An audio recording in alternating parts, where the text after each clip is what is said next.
Das nasty. Yeah, just come sit right up here. Are you guys staying? Okay, why don't you guys read and to our notes at CPI? Okay.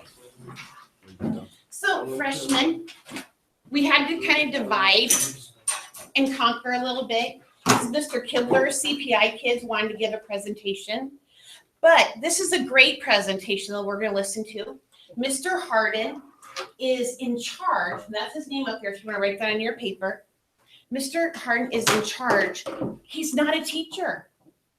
He's in charge of everything with money, in regard to money, and working with like our state government so we can fund schools, like fund like these, get money for like the things that we need in order to teach and to learn.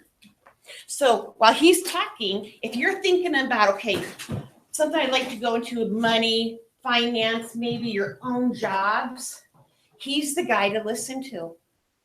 Okay, so go ahead, Mr. Harden, you have a small little group today. Oh, that's awesome. Yeah. Well, good morning, and it's my pleasure to be here this morning.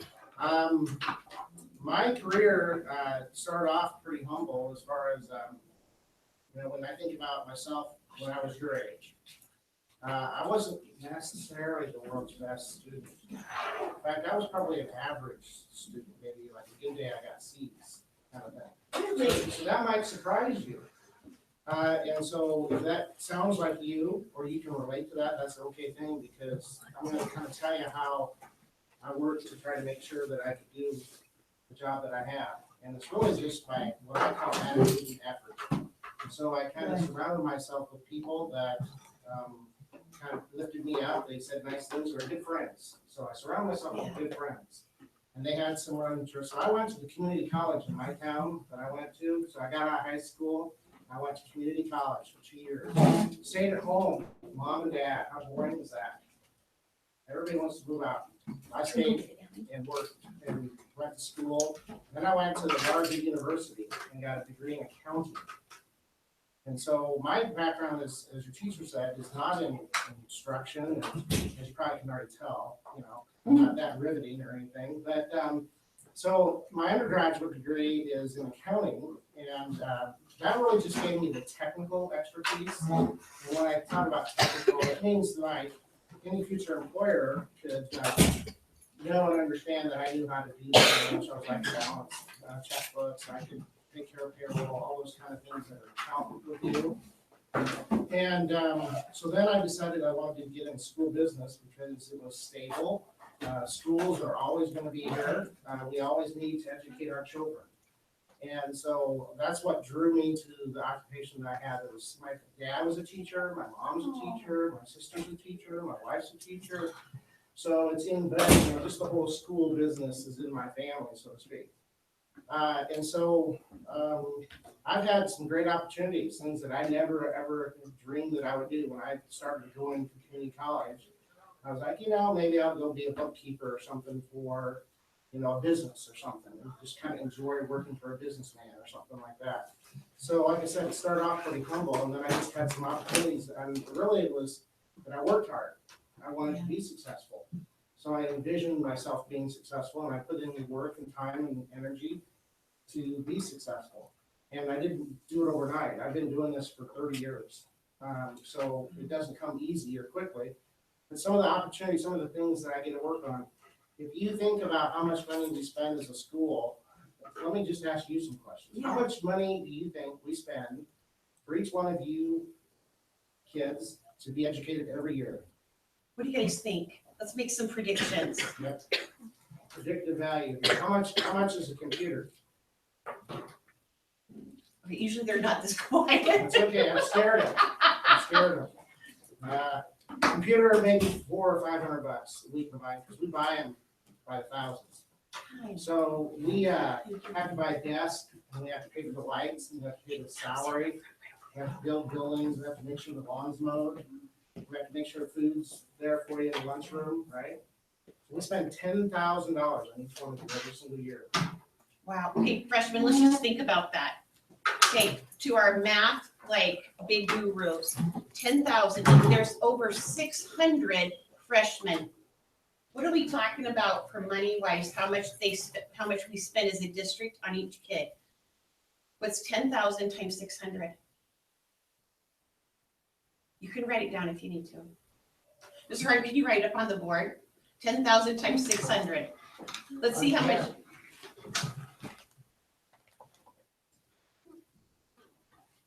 Let's see if you guys were any of you close? How many zeros are there? Pardon? 600,000.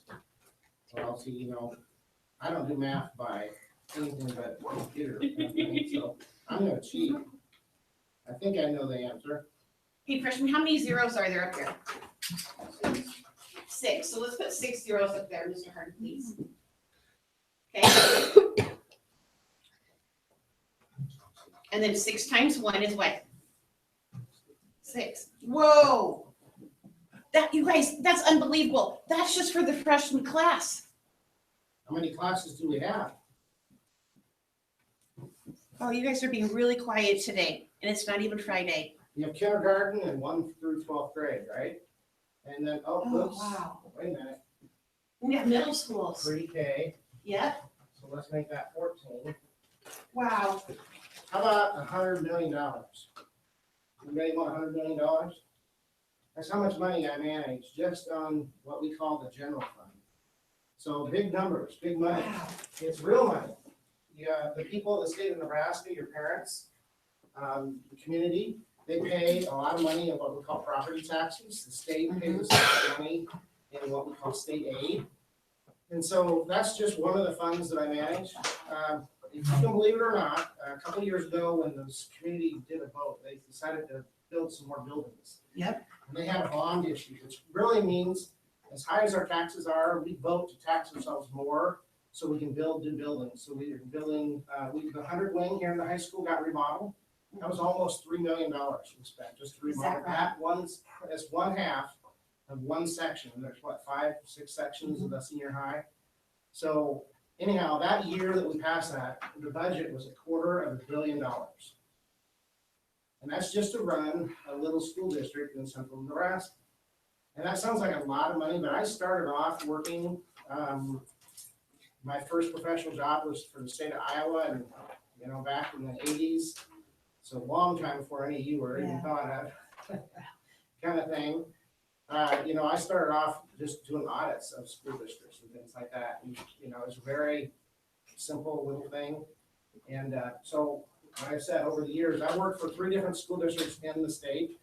I worked for McCook, and I worked for a little town in Hardington, Nebraska, in Cedar County, way up in northeast Nebraska. And so I went back to school. When I went up to Hardington, I was working for a school district. I went back and got my master's degree. So I have an MBA with an emphasis in management information systems, which is really just computers. And how do we use computers to manage information and data? And so that's really one of the key skills. You all kind of look like you're like, I'm listening, but, you know, I'm not real excited. But then, you know, the issue is, you know, accounting is kind of like that. It's something we kind of have to deal with. We have to deal with the money. People have to get paid to do their job, right? When you get done with school, how many here would like to go get a job sometime in your life and get a paycheck, right? That should be everybody's dream. You want to like be able to pay rent, or buy a house, or buy a car, or buy clothes, go out for fun with your friends, all those kind of things.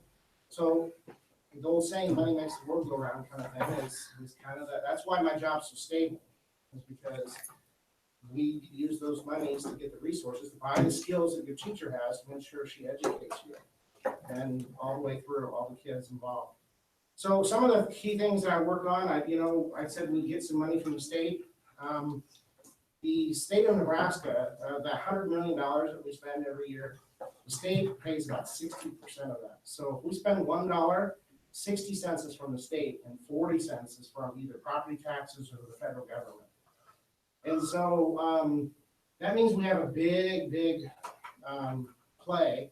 We have a big role and responsibility when we talk to the state.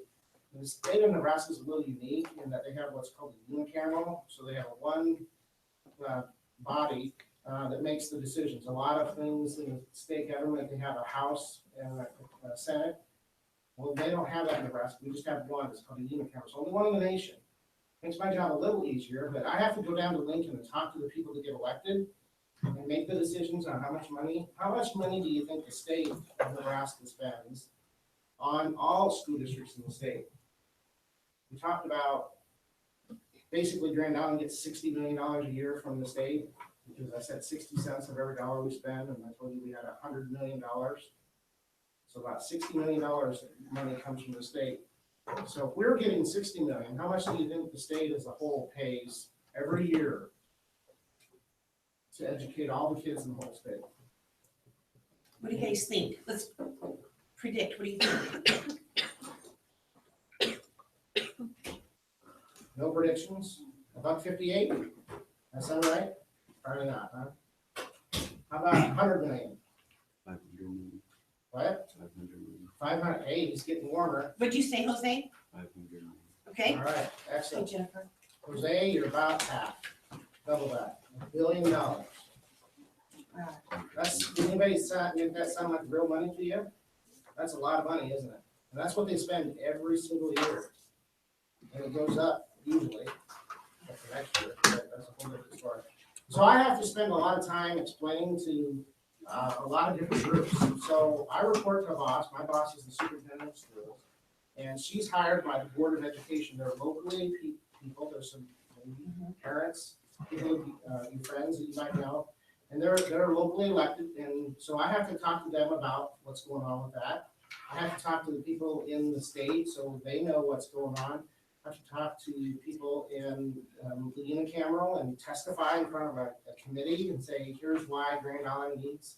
And I also often talk about the kids, you, and say, we need to have these resources so we can educate these kids, so we can have the things that they need so they can get an education.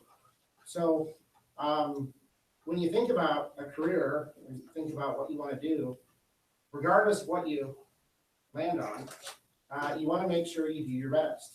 I mean, hopefully that goes without saying. So you got to ask yourself what motivates yourself. Why are you motivated to be here right today? Because really, every one of you are probably old enough that if you really truly didn't want to be here, you could be somewhere else. But hopefully you're here because you want an education, because you want to be a contributor to your own success and your life and what things and opportunities you're going to have. And so education is directly correlated with your ability to earn income and to have a stable, steady job and to be successful. And so all I can tell you, remember I started off, told you I was a C student. Okay, I became an A student in college, well, not, towards the end of college. But in my graduate studies, by that time I saw, it took me a long time to see that. And if I could give you guys anything, it would be just that internal fortitude to do your best no matter what. Because you never know, if you put forth your effort and your energy to what you want to do in a career, whether you want to be a vet tech or you want to be a neurosurgeon, if you want to be a teacher, you want to be a cop. Let me ask you a question. Why not be the absolute best cop you can be, the smartest cop you can be, the smartest vet tech you can possibly be? Why not be the person that always is asked to do a little more because they know you can get it done? There's nothing wrong with that. Instead of just kind of like, I'll just do the minimum. You might just find yourself in charge of $1 billion or $250 million organization someday. I never dreamed in a million years that I'd be in charge of something that would have $250 million worth of money in any one year, and I would be financially responsible for it. So if it can happen for me, it can happen for you. It's just a matter of your effort. Like it or not, as scary as that might sound to you, that you're responsible, guess what? You're responsible. Nobody owes you an education. You owe it to yourself to do your best every single day.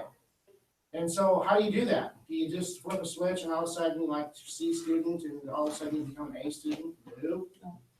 It's that itty bitty little goals. I love it. In fact, I'm probably known in the education community as the incremental guy, because everything's an increment to me. And nobody says an increment has to be small. It can be huge, or it could be a bunch of little small ones that add up to a huge. So my recommendation to you as a freshman in high school in 2017 is set individual goals for yourself. So like even in this class, you only have a few weeks left, right? So why not finish strong? Absolutely. Have you guys heard that before? Finish strong. Finish strong. I hope you have. Absolutely. And Yep. setting goals, even if it's just getting from a C to a B at the end of the year for your grades. He's right on, you guys, finishing the year strong. It's not gonna hurt you to do the work. It only gets easier as you get through it. And quite honestly, it's a way for you to help yourself believe in yourself. You can do it. You set a goal. Just don't even worry about the grade. Make it even smaller. Make it as simple as I'm gonna pay attention in class Yeah. instead of pass notes or something. Or I'm gonna try to be awake as much as I can. Or I'm gonna actually see, maybe somebody has some information that I can learn from. You don't have to take everything away that I say today. But maybe you take one thing away that I say that resonates with you as a person. And maybe you can intrinsically, anybody know what that word means? Is that a big word for this group? Yep. Intrinsically? But that's a good word choice. Intrinsically means you are inside of yourself mentally and you're motivated by your own desire to succeed. So you intrinsically motivate yourself and just do it something as simple as the next assignment, I'm gonna do the absolute best. If I can't do it my best, I'm gonna ask for help. Just make that your goal. Just try it. Try it once, see what happens. It's that simple, Absolutely. okay? And then maybe you use that. Maybe you'll say, it was okay, but gosh, it was a lot of work. Or, wait a minute, it actually did work and I actually feel better about myself. I can do this work. And then think about that. If you have a successful try at that, think about doing that time after time after time, teaching yourself to make sure that you do your best. You do not have a clue where you can go if you take that attitude. And it's about attitude and effort. People, when you go out for a job, you think employers are going to just hand you a $25 an hour job because you showed up. They aren't going to care. What they care about is your attitude and your effort. And so come to school, do your best, and you never know where that might take you. Because that's truly what my story is.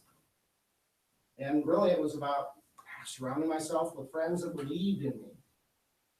That, hey, you can do this. And so what I want to do is tell you, you can do it. Because if I can do it, I know you can do it. It's truly that simple. So I hope that's somewhat of a pep talk. I know I have this list that you sent me about all the different things. So I wrote a few notes. I don't know, I probably You're bored fine. them to death here. No, but, you're good. Why did I choose this job? Well, really, I mentioned that my whole family's teachers and stuff. And so I knew I couldn't be a teacher because obviously you can tell I can't be a teacher. Boring. But, the issue is I wanted to help kids of all ages. And so I have two kiddos and, my daughter was very young when I first started my career. And I was just motivated to do things to help kids because I know a lot of people have done things in my life to help me when I was in school. And that was important to me. Kind of the most interesting thing I've ever worked on was that bond issue I mentioned. We passed this almost $70 million bond issue. So the community of Grand Island is investing $70 million just in buildings. So we're doing 7 projects. So we're building a brand new Star Elementary School. Anybody here go to Star? Anybody a Star Stallion? Briones. Awesome. Good job, buddy. Okay. So if we're paying $18 million to build a brand new Star Elementary. Wow. It's gonna be totally different than what you experienced. Yeah. And so, if you stick around and you work and live in Grand Island and you get married and have kids, maybe your kids can go to that brand new building. That's the thing that excites me about that because, 100 years from now, that building is gonna still be here. I mean, think about that, 100 years from now. I'm not gonna be here 100 years. Maybe they'll have technology of you guys will all be alive 100 years from now. But that's generational. So the work I'm doing today is gonna pay off for your kids. And I know that's kind of like way out there for freshmen in high school, so I understand that, but Just think about that. How many people get to say their work involves that far out in the future? And so it's not every day that I do that work that gets me out that far, but some parts of my job do. So that's what excites me about it. Probably the hardest thing I've ever had to do is go down to Lincoln and testify in front of a hearing, trying to ask for more money and trying to explain to people that have the authority to either give the money or keep the money, what it means to grow up in poverty and what kind of things and barriers there are for kids that grow up in poverty. And that's a tough thing to do. I grew up 6 kids. My dad was a teacher. Not a lot of money. Mom stayed at home. So it wasn't poverty like maybe what we see today, but it was pretty humble. I knew when my parents got paid because we actually had groceries in the house, kind of thing. Yeah. So I can kind of relate on a very small scale, but trying to get other folks that maybe have no pre-existing background on that, they've always kind of been successful. So trying to explain to them, we need to give them more opportunities, diverse opportunities, things to explore, just like they might take for granted. And so just trying to articulate that in front of people, make sure that they understand that, and that they connect with it emotionally so they can feel good about how they're spending the money. Nobody wants to spend money unless they have to, or they feel like what they're spending on it is worth the money they are spending. Because you're not going to pay $5,000 for that laptop if you can get it for $350, right? Right. So it's kind of that same thing. So, let's see. How would you rate your job on a scale of 1 to 10? Well, I'm a nerd, so I think my job's fun. I'd give it an 8 or 9, but most people probably give it a negative 1 or 2 kind of thing. So you do have to kind of enjoy. The interesting thing about my job is even though I deal with numbers and I spend most of my day in front of 2 different computer screens, and I'm working on computer programs and that kind of stuff, I still deal so much with people, it's hardly even comprehensible. The other thing I would tell you is communication, both oral and written. I can remember being in middle school and they forced us to take what you would call keyboarding, but it was typewriters. You know what a typewriter is? No. So we'll call it keyboarding. They forced us to take keyboarding. I'm like, I literally told myself, I will never use this. What was I wrong? If the minute you think I'll never use this, you should probably turn that 180 degrees and say, someday I'll use this. So when you're in math class, you might actually use that geometry. You might actually use that algebra. You might actually use the ability to write. I write all the time. Sometimes it's very, very formal pages of documents out to people. And it has to be just right. And other times it's just communicating via the quick, everybody does email kind of thing. So lots and lots of written communication, lots of verbal communication. So way more than I ever. The worst thing is that politics stuff where I have to go and be involved in trying to convince and persuade people that we need the resources that we need. They look at it as we're just greedy, and we look at it as we need these resources to provide opportunities for them. So freshmen, you know how we were working on an argumentative essay? Remember how we had that? And you had to choose an argument, and you had to write down facts. Mr. Harden probably has to do that when he's talking to the system in Lincoln. You have to argue, and it's not maybe just opinions, but facts, right? So that's like how you're going to use it in real life. Yep. So a fact that I often quote, what percent of your student body of the whole Graham Public School, we have 10,000 students in Graham Public School, so just under that. So at the highest point in the year, kind of the beginning of the year, we always have the most students. We have just a little over 10,000 students. What percentage of those 10,000 students do you think qualify for free and reduced price units? That's an indicator of, we'll call it poverty, okay? And how pervasive. You're okay. What do you guys think? What do you think out of 10,000, how many qualify for free and reduced lunches?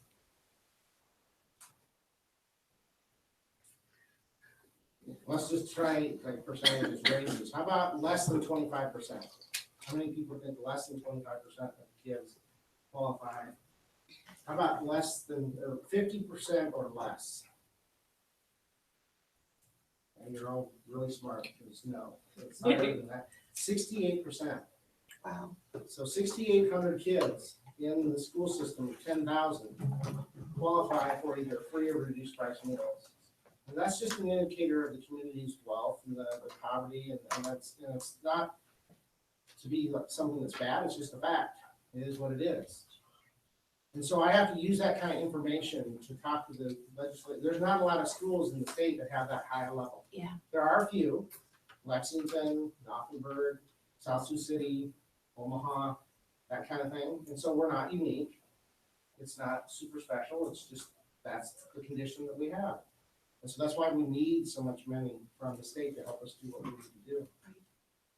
So that's not a lot of fun to go down there and do that, because they, of course, they'll pick at you and say, well, how much do you make? They'll try to personalize it, like it's somehow my fault that it is the way it is. Or they'll say, well, how much did you spend on this or that last year? And it's like, well, we did that because of this kind of thing. Or, why didn't you take this action or that action? Because we gave this opportunity to you. Why didn't you take advantage of it? Well, we passed this $70 million bond, so it's hard for us to do a different maneuver over here that would raise taxes, because the community's already invested in so much money. So you have to tell a story. So as boring as I am, and I apologize, and I know I'm boring, you have to end up being able to tell a story. So being able to, how many people would relish the idea of standing up in front of people you've never met before and talk to them? How many people want to do that? Because I'll take you down to Lincoln. And you can just sit in a little chair, and you can have these big, mean, official-looking people sitting in a U-shape, and they can be asking lots of questions. You sound like something fun you'd want to do? No takers, huh? I've actually seen some kids there this year actually testify, some seniors. So there you go. I'm gonna throw out a goal for you. How about by the time you're a senior, you testify down in Lincoln in front of the education committee of the unicameral? That's a big goal. So if you get that brave, let your teacher know. Yeah, let Mr. Harden know. But what you'd have to do is be able to tell your story. You'd have to be able to say, here's where I came from. Here's where my family came from. Here's what I want out of life. I want to have a good job. I want to be able to have a family someday. I want to buy a car. I want to buy a house. Well, nobody's going to give that to you. You have to go out and earn it. That's right. So what you do today and how well you do in your classwork, how hard you work and how much you push yourself determines on how far you can go. And you don't just, like I said, don't let that scare you. Just take the itty-bitty incremental little step. Forward progress is good progress. That's what we love to say. And especially when we're doing any kind of project or something that is really big, you don't get it done overnight. All of a sudden you don't build a new $18 million star elementary school. That just doesn't happen. Like we wake up this morning and decide that that's going to happen. That's been in the planning since 2012. It's 2017. 5 years, and it's not going to be done until August. So it took us 5 years to get that done. That's a long time. So think of planning, like you're planning your future freshmen. Think about 5 years would be like after you graduate, you're planning on, that's why we're starting. And that's why our vision for our school district is to start middle school, high school on your career planning, what you want to do. Because like Mr. Harden said, it took them 5 years. Okay, setting goals, surrounding yourself with good people. Okay, that's not just going to come naturally, that you're going to have to work hard. Sometimes you'll be scared silly, but you still keep moving forward. Other times it'll be like, I got this, no problem. Does anyone have questions for Mr. Harden? Questions? Anybody still awake? I always like to ask the board that. They always say I think this is the Board of Education. yeah. Anyone have questions? Think of like who, what, when, where, why, or how. Okay, the 3 people who have questions get to leave first today. at 8:50. So we need at least 3 people to ask the question. Who wants to leave early? Oh, Jennifer, good. She was listening, sort of. What led you to choose your career? What led me to my career? Well, I alluded to it a little bit earlier in that my first job was working for the state of Iowa as an auditor, and I audited school districts. And so I actually worked for the state capitol at Des Moines in Iowa. And I went to different school districts across the state, and so my background, my family, my mom and dad are both teachers, my sister, my wife, all that. So just kind of growing up in that and understanding schools and then looking at their finances, and that kind of got talking to other people. And then the school district just north of Des Moines needed a business official. And so it was just an opportunity that just fit perfectly with how my background, my personal story led to my career. Because I'd studied accounting piece, and then I got involved in that because of just my family. So it was really just that desire to help kids and be involved in the education because it was stable, wasn't going to go anywhere. I could be part of the community and that kind of thing, not a lot of travel. Because at the time when I worked for the auditor's office, it was a lot of travel. Yeah. Sometimes 4 days a week. So I had a new 2-year-old daughter and didn't get to see her much, and that wasn't much fun. So I wanted a different kind of lifestyle that my first job had with my second. And so that's what led me with this. And then I just kept working hard. Anybody else?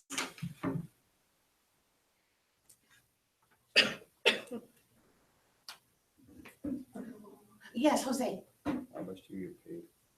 How much do I get paid? Well, I get paid. We talked about salary versus a wage. Ah, So are you on a wage or are you on a salary? I'm on a salary. So one occupational hazard that my kind of position has is that you tend to kind of never put your job down. You're always thinking, and there's always a problem to be solved or a situation to be managed. So I get paid quite a bit of money. I get paid about $150,000 a year. And that is way more money than I ever thought I would earn. Okay? I thought maybe someday I'd earn $50,000, $60,000, $75,000 kind of thing. Back when I was in community college kind of thing. And I put forth all the years and all the education and all the, I work a lot of hours. I work 10 hours on Sunday. I worked 9 hours yesterday.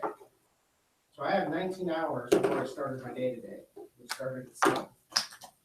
So even though I make a lot of money, it's about 60 to 70 hours a week that I work. So you have to be thinking about that. Now I can work those many hours in my life now because my kids are grown and out of the house, and it's just my wife and I. We're kind of in that time in our period in our life where we can just kind of concentrate on each other and our careers.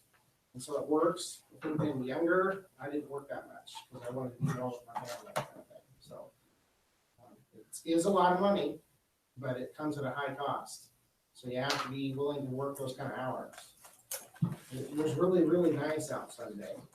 I really wanted to be outside, but I had to do my job. Nobody forced me to be there. I had to be there because it was, remember that word I used, intrinsic motivation? The motivation inside of me to do my job the absolute best that I can made me know that I need to be there Sunday and work for 10 hours. Now, I took Saturday off. I played and had a good time with the family, and it was a great time. So I had a good weekend. But so you can't take the how much do you make question without understanding how much do you work also. It's true. Kind of thing. So. Anybody else? One more question.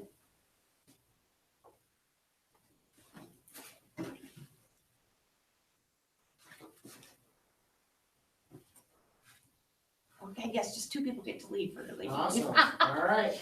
Well, thank you. You've been very attentive, and Thank you. I just hope you just try your best every single day because it's about you being the best you can be. And freshmen, just know that when they're having board meetings, Mr. Harden is fighting for each one of us. When he's going into Lincoln, he's fighting so that we have enough money so that you guys can be successful and everything that you do. Thank you You're so welcome. much. It's nice Let's to- clap 3 on 3. Ready? 1, 2, 3. Hey, Ellen, will you do me a favor? Will you walk him down to the main office? Yeah, All right. thank you You so bet, much. my You're pleasure. wonderful. You bet. Thank you. Take care. This is Mr. Briones, star graduate. Absolutely. Wonderful. Thank you so much. Yes, take care. Okay, so freshmen, I want you to finish filling this out. Dang, 150,000. Okay, so on the top where it says today's guest speaker is, right, Mr. Harden. No, I didn't even my other one.